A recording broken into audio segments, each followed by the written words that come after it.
You are listening to the Adult Sabbath School lessons for the third quarter of 2022. This is lesson number 12 of the Adult Sabbath School Bible Study Guide in the Crucible with Christ.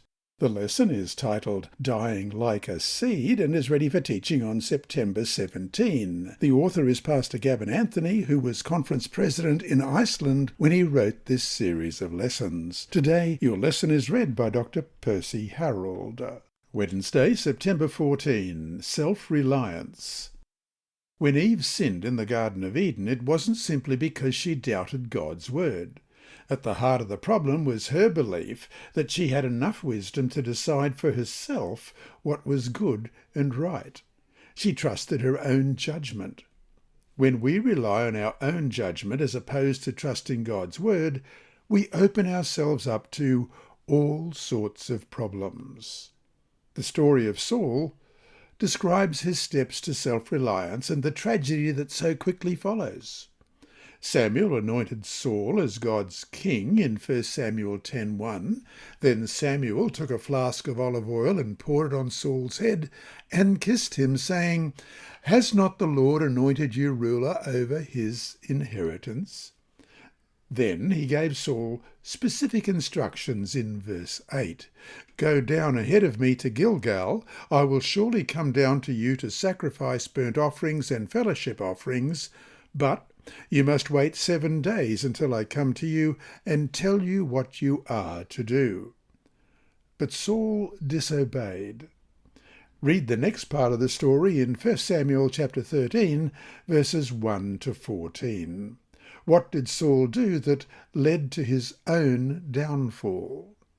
1 Samuel chapter 13, beginning at verse 1. Saul was 30 years old when he became king, and he reigned over Israel 42 years. Saul chose 3,000 men from Israel. 2,000 were with him at Michmash in the hill country of Bethel, and 1,000 were with Jonathan at Gibeah in Benjamin. The rest of the men he sent back to their homes. Jonathan attacked the Philistine outpost at Gibeah, and the Philistines heard about it. Then Saul had the trumpet blown throughout the land, and he said, "Let the Hebrews hear." So all Israel heard the news.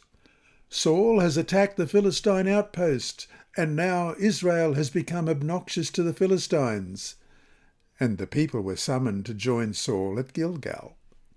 The Philistines assembled to fight Israel with 3,000 chariots, 6,000 charioteers, and soldiers as numerous as the sand on the seashore.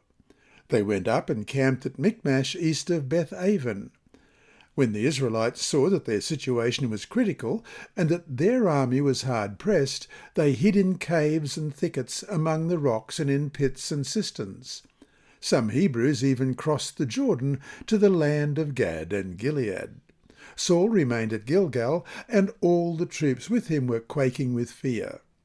He waited 7 days, the time set by Samuel. But Samuel did not come to Gilgal, and Saul's men began to scatter. So he said, "Bring me the burnt offering and the fellowship offerings." And Saul offered up the burnt offering. Just as he finished making the offering, Samuel arrived, and Saul went out to greet him. "What have you done?" asked Samuel. Saul replied, "When I saw the men were scattering, and that you did not come at the set time, and that the Philistines were assembling at Michmash, I thought, now the Philistines will come down against me at Gilgal, and I have not sought the Lord's favour. So I felt compelled to offer the burnt offering." "You have done a foolish thing," Samuel said. "You have not kept the command the Lord your God gave you. If you had, he would have established your kingdom over Israel for all time. But now your kingdom will not endure. The Lord has sought out a man after his own heart and appointed him ruler of his people, because you have not kept the Lord's command." There are 3 steps that led Saul down the road to self-reliance so soon after having been made king. The problem is that none of the steps were that bad in themselves, yet they contained the seeds of tragedy because they were each taken independently of God. Notice the order in which Saul's fall occurred. 1. Saul said, "I saw," the scattering of his troops and Samuel's absence in verse 11. Let's read verse 11. "What have you done?" asked Samuel. Saul replied, "When I saw that the men were scattering, and that you did not come at the set time, and that the Philistines were assembled at Michmash." Saul was under pressure, and he evaluated with his own eyes what was happening. 2. Saul moved from "I saw" to "I said." Then the Philistines would conquer him, as we read in verse 12. "I thought, now the Philistines will come down against me at Gilgal, and I have not sought the Lord's favour." What he saw with his own eyes shaped what he said or surmised about the situation. And 3.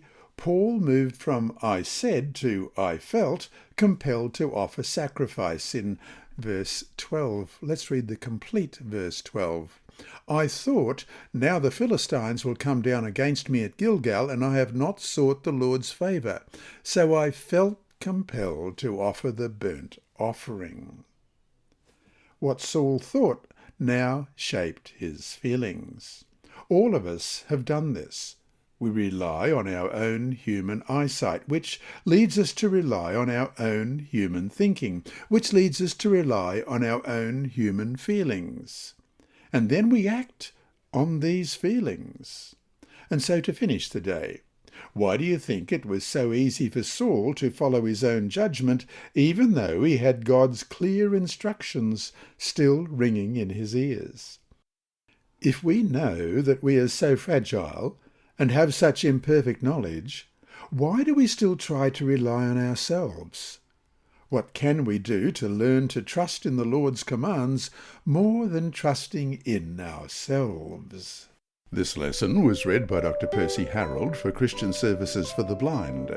Sponsored by the Sabbath School Department and distributed through Hope Channel Australia, this podcast is also redistributed by Hope Channel Germany, Christian Record Services for the Blind. It is also available on SoundCloud and through multiple podcast distributors, including Apple iTunes. And you can listen and watch at the same time on YouTube.